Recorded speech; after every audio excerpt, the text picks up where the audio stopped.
معزز سامعین کرام، بزرگان محترم، آج رمضان المبارک کی 21ویں رات ہے۔ رمضان المبارک کے آخری عشرے کی جو تاخراتیں ہوتی ہیں ان میں سے آج پہلی تاخرات ہے۔ انہی راتوں کے اندر جناب محمد رسول اللہ صلی اللہ علیہ وسلم نے شب قدر کو تلاشنے کا حکم ہم بندوں کو، امتیوں کو دیا ہے۔ شب قدر جس انداز سے ہم تلاش کرتے ہیں کہ رات کو جاگنے کا نام شب قدر کی تلاش ہم نے رکھ دیا ہے، جس طریقے سے، جس انداز سے میری رات جگتے ہوئے گزر جائے اسی کو میں نے رات کا جاگنا نام دے دیا ہے۔ حقیقت میں رات کا جاگنا بھی ہوتا ہے، بس رات کے جاگنے کو شب قدر کا یا تاخرات کا اہتمام ہم سمجھ لیتے ہیں۔ حقیقت میں اللہ کے نبی صلی اللہ علیہ وسلم احیا لیلہ، راتوں کو زندہ رکھتے، یعنی رات کا ایک لمحہ بھی ضائع کیے بغیر اس کا ایک ایک سیکنڈ یوز کیا کرتے تھے، استعمال کیا کرتے تھے۔ اگر میرا ارادہ ہے کہ ان تاخراتوں کا اہتمام کروں یا آج کی رات میں اللہ کے حضور کچھ عبادتوں کو پیش کروں، تو بس میں اپنے ارادے کو پورا کرنے کے لیے جتنی دیر تک جاگ سکتا ہوں، عبادت کر سکتا ہوں کروں۔ اگر نیند آ جائے یا میں عبادت نہ کر پاؤں، عبادت کے اندر بشاشت، چستی نہ رہے، تو بس سو جائیں، کوئی مسئلہ نہیں ہے۔ اللہ نے کوئی فرض نہیں کر رکھی عبادت، بجائے اس کے ہم لوگ ان راتوں کو جاگنے کے نام پر تھوڑے دو چار نمازیں پڑھ لی، اب بس نیند کو بھگانے کے لیے جب باہر نکلتے ہیں، سڑکوں پر نکلتے ہیں، تو پھر سحری ہی کو گھر کی طرف لوٹتے ہیں۔ تو میں نے کئی مرتبہ آپ کے سامنے عرض کیا ہے، وقت جتنا اہمیت والا، برکت والا ہوتا ہے، اس میں عبادت کرنے کا ثواب اللہ تعالیٰ یقیناً بڑھا دیتے ہیں۔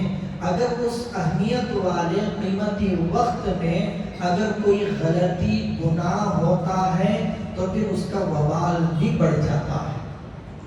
تو اس لیے ان راتوں کی قدردانی کریں، اگر عبادت ہم سے ہو سکے تو کریں۔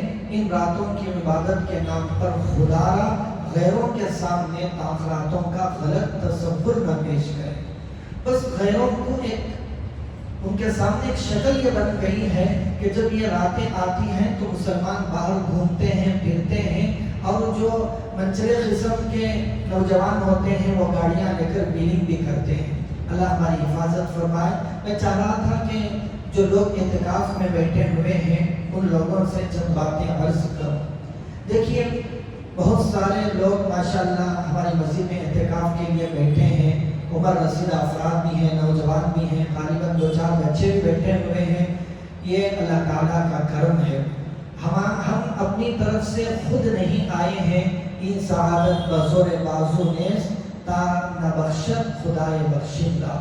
جب تک اللہ تعالیٰ اپنے گھر کی طرف، اپنے در کی طرف نہیں بلاتا، اس وقت تک کوئی بندہ آ نہیں پاتا۔ بس اللہ کی توفیق ہے، اللہ کی مہربانی سمجھیں، ہم اپنا کوئی کمال نہ سمجھیں۔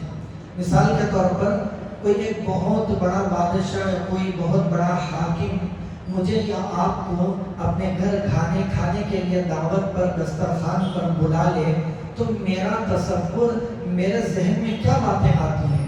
میں یہ نہیں سمجھتا کہ بھئی میرا درجہ اونچا ہو گیا، میں بڑا بن گیا اس لیے بادشاہ نے مجھے بلایا ہے، بلکہ میں یہ سمجھتا ہوں کہ بادشاہ کی مہربانی ہے، بادشاہ کا احسان و اکرام ہے کہ اس نے مجھ جیسے معمولی سے آدمی کو اپنے دسترخوان پر کھانے کے لیے بلا لیا۔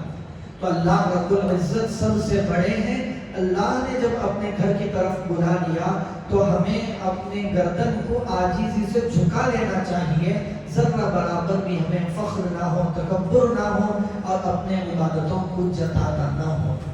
تو سب سے پہلی بات یہ ہے کہ ہم اپنی نیت کو درست کریں کہ ہم اعتکاف کے لیے بیٹھے ہیں۔ کیوں بیٹھے ہیں؟ کیونکہ جناب محمد رسول اللہ صلی اللہ علیہ وسلم نے اس اعتکاف کو پابندی کے ساتھ کیا تھا۔ جو کسی کا محبوب ہوتا ہے محبوب کی ہر ادا بھی پیاری ہوا کرتی ہے۔ تو اللہ کے نبی صلی اللہ علیہ وسلم اللہ کے محبوب تھے، تو اللہ کے محبوب کی ادا بھی اللہ کے نزدیک پیاری ہوتی ہے۔ تو ہم یہ سوچ کر ذہن میں رکھ کر بیٹھیں کہ ہم اللہ کے نبی صلی اللہ علیہ وسلم کی ایک ادا کی نقل اتار رہے ہیں، اللہ ہماری اس نقل کو دیکھ کر حقیقت میں بدل دے، اللہ ہمیں بھی نبی پاک صلی اللہ علیہ وسلم کی اتباع کا کچھ ذرہ عطا فرمائے۔ سنت مؤکدہ علی الکفایہ یہ اعتکاف ہے، تو اللہ کے نبی صلی اللہ علیہ وسلم کی سنت کی اتباع کی نیت لے کر مسجد میں بیٹھے، اور اعتکاف کہتے ہیں آدمی کا اپنے آپ کو، اعتکاف اگر لغوی معنی دیکھیں تو رک جانے کو، روک لینے کو اعتکاف کہتے ہیں۔ رمضان کے آخری عشرے میں اپنے آپ کو مسجد میں روک دینے کا نام اعتکاف سنت ہے۔ تو اس کے کیا مسائل ہیں انشاءاللہ فجر کے بعد میں تھوڑے آپ کے سامنے پیش کروں گا، جو ضروری چیزیں ہیں جن کی طرف توجہ دلانا ہے کہ اعتکاف کا جو وقت ہوتا ہے، اعتکاف میں بندہ اللہ کے دربار میں حاضر رہتا ہے۔ میں کسی بادشاہ کے دربار میں جاؤں، کسی بڑے حاکم کے دربار میں جاؤں، حاکم میری طرف متوجہ ہو، میں حاکم کی طرف متوجہ ہوں، اب اس دربار میں جا کر میں حاکم کی طرف دیکھے بغیر وہاں کے کھلونوں سے کھیلنے لگوں، وہاں قالین بچھی ہوئی ہے اس کو کھریدنے لگوں، یا وہاں پر کچھ چھوٹی موٹی چیزیں پڑی ہوئی ہیں ان چیزوں کی طرف اپنی توجہ کروں، تو حاکم میرے ساتھ کیسا سلوک کرے گا، کیا برتاؤ میرے ساتھ کرے گا؟ بجائے کچھ نوازنے کے الٹا محروم کر کے اپنے دربار سے بھگا دے گا۔ تو یہی مثال ہے، آپ رب العالمین کے دربار میں اپنے آپ کو روکے ہوئے ہیں، تو خدا را مجھ سے کوئی ایسی حرکت نہ ہونے پائے جس کی وجہ سے اللہ تعالیٰ مجھے اپنے دربار سے محروم نہ کر دے۔ اللہ تعالیٰ کی پکڑ فوراً نہیں آتی، یاد رکھیں، اللہ تعالیٰ استدراج دیتے ہیں، ڈھیل دیتے ہیں۔ اگر مجھ سے اللہ کے گھر میں اعتکاف کی حالت میں کچھ غلطیاں ہو گئیں تو اللہ فوراً نہیں پکڑیں گے، بعد میں مجھے احساس تک نہیں ہوگا کہ اللہ نے میری اس غلطی کی سزا کس طریقے پر دی ہوئی ہے۔ جو سب سے بڑی سزا اللہ دیتے ہیں، عبادتوں سے محروم کر دیتے ہیں، اپنے دربار سے دور کر دیتے ہیں۔ ہم دیکھتے ہیں بہت سارے افراد رمضان المبارک میں اعتکاف کے لیے بیٹھتے ہیں۔ اعتکاف کا مقصد یہ ہوتا ہے کہ بندہ اللہ سے قریب تر ہو کر اللہ سے اپنا تعلق مضبوط کر لے، لیکن پورے 10 دن اعتکاف میں بیٹھنے کے بعد جب عید ختم ہوتی ہے تو مسجد سے غائب ہوئے تو ایسے ہوئے کہ دوبارہ رمضان ہی میں نظر آتے ہیں۔ کیا ہو گیا؟ غور کریں، کہیں مجھ سے کوئی ایسا عمل تو صادر نہیں ہو گیا کہ اللہ نے پورے سال کے لیے اپنے دربار سے محروم کر دیا۔ تو اس لیے بزرگوں اور عزیزوں، غلطیاں اس جگہ پر بیٹھ کر نہیں کی جاتی۔ عام طور پر جو نوجوان بچے ہوتے ہیں، جو بچے ہوتے ہیں، ان کو شیطان کی طرف سے یا اپنے نفس کی طرف سے بہت بہکاوے ملتے ہیں، خاص کر جو یہ خطرناک چیز فون ہے، اس کے ذریعے سے ہمارے اوقات برباد ہو کر رہ جاتے ہیں۔ مسجد میں بیٹھتے ہیں، آپ فون اوپن کریں گے، یوٹیوب اگر بیان چلانے ہی کے لیے چلائیں گے، آن کریں گے، تو وہاں پر ایڈ کے نام پر گندی تصویریں بھی آتی ہیں۔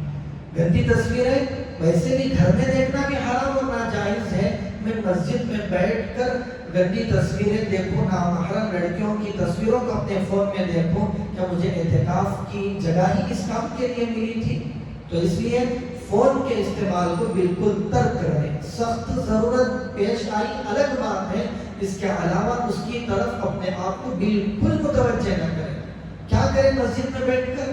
کریں اللہ سے باتیں کریں، قرآن پاک کی خوب سے خوب تلاوت کریں۔ اگر کسی کو پڑھنے نہیں آتا، آپ کے ساتھ میں کوئی ساتھی ایسے ہیں جو قرآن پاک اچھی طریقے سے پڑھ سکتے ہیں، تو کوشش کریں کہ ان سے 2-4 الفاظ آپ سیکھ لیں، قرآن پاک کے لیے اپنا پورا وقت صرف کرنے کی کوشش کریں۔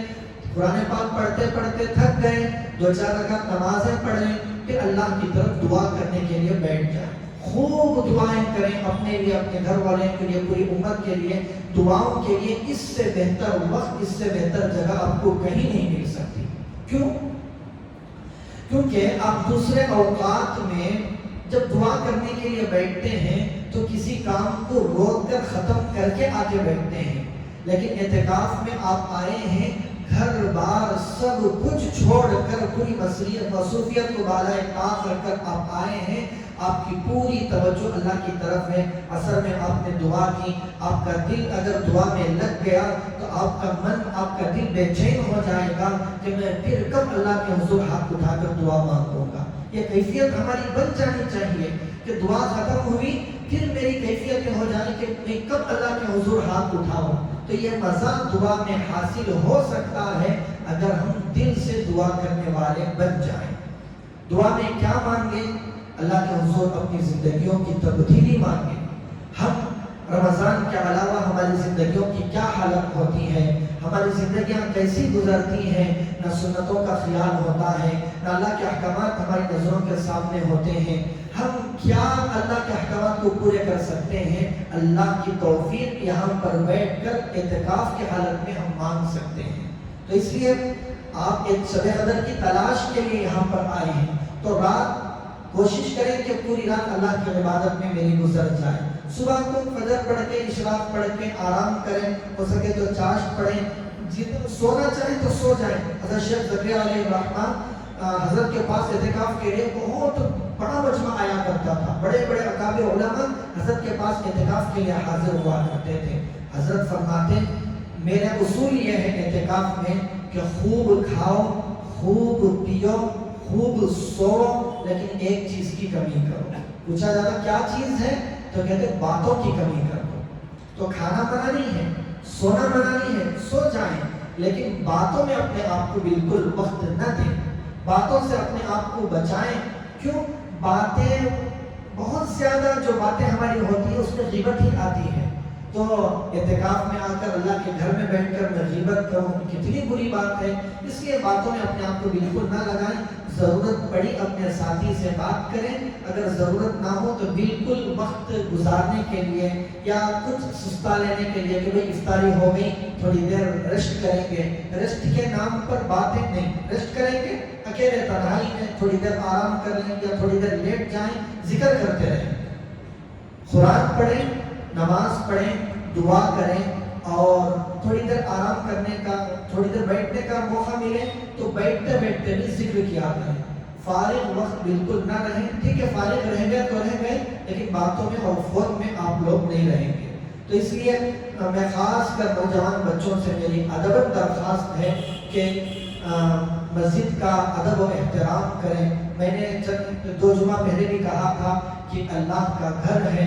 اللہ تعالیٰ ایک روایت ملتی ہے, بعضوں نے اس کو ضعیف بھی کہا ہے, میں آپ کو ایک ترغیب کے لیے بیان کرتا ہوں. ہمارے استاد بھی بار بار بیان کیا کرتے تھے, جب بندہ مسجد میں آتا ہے اور مسجد میں آ کر دنیا کی باتیں کرنے لگتا ہے تو ایک فرشتہ کہتا ہے اسکت یا ولی اللہ, اے اللہ کے ولی خاموش ہو جاؤ. جب بندہ خاموش ہو جاتا ہے تو ٹھیک, جب بندہ خاموش نہیں ہوتا پھر بھی باتیں کرنے لگتا ہے تو پھر فرشتہ کہتا ہے اسکت یا عبد اللہ, اے اللہ کے بندے خاموش ہو جا. اسی طرح پکارتا رہتا ہے بندہ پھر بھی خاموش نہیں رہتا تو فرشتہ آخر میں کہتا ہے اسکت یا عدو اللہ لعنت اللہ علیہ. کیا کہتا ہے فرشتہ؟ خاموش ہو جا اے اللہ کے دشمن, تجھ پر اللہ کی لعنت ہو. ہم مسجد میں کیا پڑھ کر آتے ہیں دعا, اللہم افتح لی ابواب رحمتک, اللہ میرے لیے اپنے رحمت کے دروازے کھول دے. دعا تو ہم رحمت کے دروازے کھولنے کی پڑھ کر آئے, مسجد میں مجھ سے ایسا عمل ہو جائے جس سے فرشتہ کہے کہ اے بندے تجھ پر لعنت ہو, کتنے افسوس کی بات ہے. تو اس لیے مسجد کے ادب احترام کا پورا خیال رکھیں. یہ مسجد پہلے بھی مسجد تھی, آپ اعتکاف میں بیٹھ گئے تو بھی مسجد ہے. پہلے جیسا احترام کرتے تھے ویسے ہی اس گھر کا بھی احترام کرنا ہے. اپنے آپ کو بس بھلا دینا ہے, نہ مجھے آرام کی فکر, نہ کسی چیز کی فکر نہیں کہ اللہ کے دربار میں آ کر پڑا ہوا ہوں. امید ہے کہ میری ان باتوں پر عمل کرنے کی کوشش کی جائے گی. اللہ تعالیٰ ہم سب کو عمل کی توفیق عطا فرمائے. جو لوگ اعتکاف میں نہیں بیٹھے ہیں وہ بھی اب ایسا نہیں کہ وہ راتوں کی عبادت نہیں کر سکتے, وہ بھی اپنا جتنا وقت لگا سکتے ہو مسجد میں بیٹھ کر لگائیں. اعتکاف کی نیت کر لیں, تھوڑا وقت نہیں صحیح, جتنا بھی وقت آپ مسجد میں لگا سکتے ہیں اعتکاف کی نیت کر کے لگا لیں. آپ کا نفل اعتکاف ہو جائے گا, اور نفل اعتکاف ایک لمحے کا بھی ہو سکتا ہے احناف کے نزدیک. اس لیے جتنا بھی آپ وقت اعتکاف کی نیت سے لگا سکتے ہیں لگائیں, لیکن مسجد کے احترام کے ساتھ. اللہ تعالیٰ ہمیں عمل کی توفیق عطا فرمائے. وآخر دعوانا الحمدللہ رب العالمین.